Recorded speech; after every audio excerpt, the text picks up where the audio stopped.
Assalamualaikum warahmatullahi wabarakatuh. Perkenalkan, nama saya Lydia Anggreni Sandewi. Saya dari Prodi Ilmu Hubungan Internasional semester 6.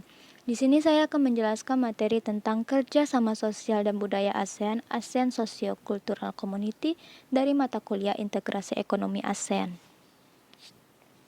Pemahaman ASCC. ASEAN Socio-Cultural Community atau disebut juga dengan ASCC merupakan sebuah komitmen untuk mengangkat kualitas kehidupan masyarakat dengan melalui kegiatan kooperasi yang berorientasi pada masyarakat, individu, lingkungan, serta juga diarahkan pada promosi pembangunan yang berkelanjutan. Untuk tahun 2025, ASCC telah mencoba untuk dapat membuka banyak peluang secara kolektif untuk dapat mewujudkan pembangunan, ketahanan, serta pembangunan berkelanjutan untuk menghadapi tantangan baru yang mungkin akan muncul secara bersamaan. ASCC juga membuat strategi seperti mekanisme perencanaan yang diterapkan secara substansi dari tahun 2009 hingga 2015.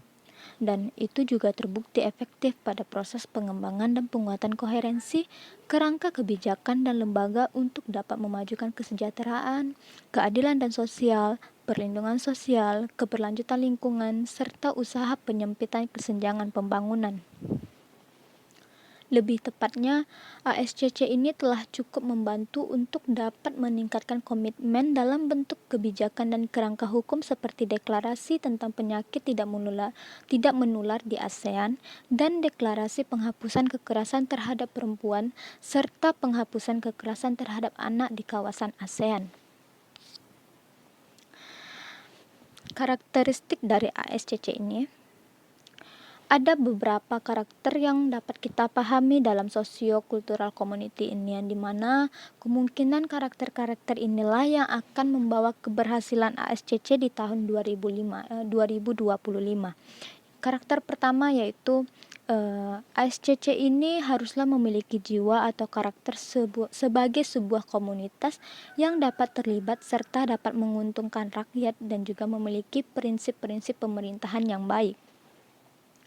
Lalu yang kedua adalah memiliki tujuan yang kuat untuk dapat meningkatkan komitmen serta tanggung jawab pada masyarakat ASEAN. Dan yang ketiga, berfokus hanya pada keterlibatan multisektoral dan multi pemangku kepentingan, dan ini termasuk seperti mitra dialog dan pembangunan, organisasi subregional, akademik, dan lain-lainnya. Proses menjalankan ASCC.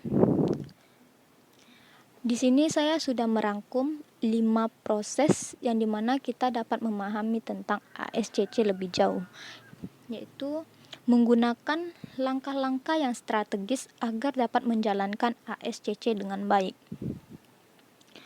Dalam menjalankan ASCC, ada beberapa langkah strategis yang dapat kita pahami, yaitu pertama, adanya pemangku kepentingan yang terlibat dalam proses ASEAN.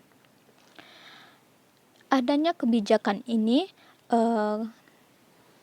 kepentingan terkait tentang konsultasi serta adanya keterlibatan dalam kerjasama organisasi ASEAN untuk dapat membuat kebijakan, integrasi dampak pengembangan kebijakan program, implementasi, dan pemantauan.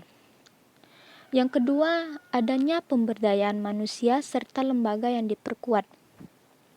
Dengan meningkatkan kompetensi serta ketahanan kepentingan, terutama terkait pada teknologi yang maju dan keterampilan manajerial dapat meningkatkan kapasitas sistem kelembagaan untuk dapat mengatasi tantangan serta tren baru yang akan muncul pada saat ini, seperti bencana, pandemi, serta perubahan iklim.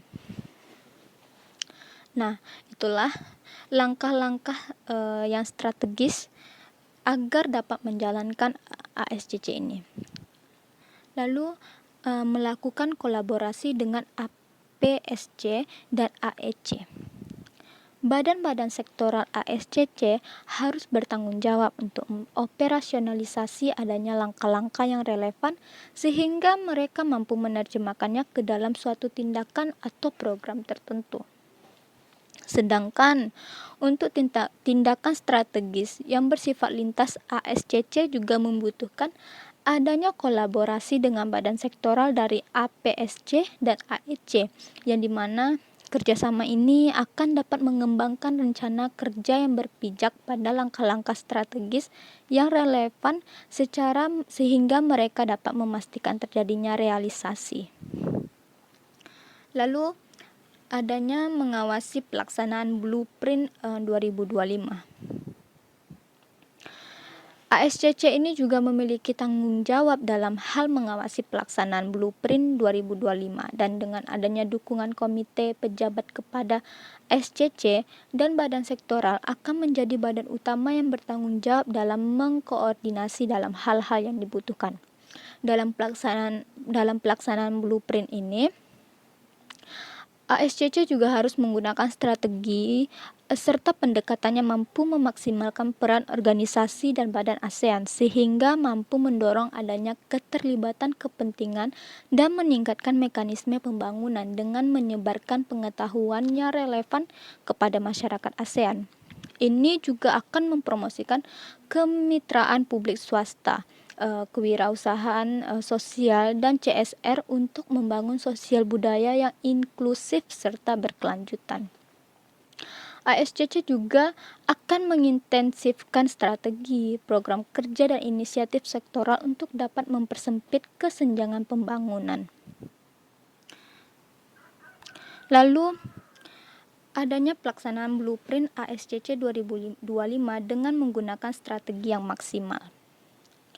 Selain untuk dapat sejalan dengan prinsip kepemilikan dan peningkatan sentralisasi ASEAN, hal ini juga dapat untuk mendukung adanya implementasi langkah-langkah yang strategis pada Blueprint ASCC 2025, yang dimana negara anggota ASEAN didorong untuk dapat menyediakan sumber daya yang mendukung agar pelaksanaan Blueprint ASCC 2025 ini dapat berjalan sesuai dengan harapan, maka adanya anggaran tahunan agar mendorong prediktabilitas ketersediaan dana.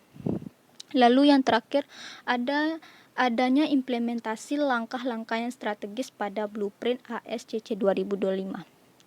Sejalan dengan ASEAN Communication Master Plan, ASCC semakin mampu dalam mengembangkan kepentingannya seperti mengembangkan platform, mekanisme, strategi, serta inisiatif yang diperlukan untuk mempromosikan akan kesadaran dan apresiasi terhadap Blueprint ASCC 2025 yang ingin dicapai pada dampak komunitas yang lebih besar. Baik, mungkin hanya segitu yang dapat saya jelaskan tentang ASCC. Lebih dan kurang saya mohon maaf. Bila ada kesalahan dalam perkataan saya mohon maaf. Wabillahi taufiq wal hidayah. Wassalamualaikum warahmatullahi wabarakatuh.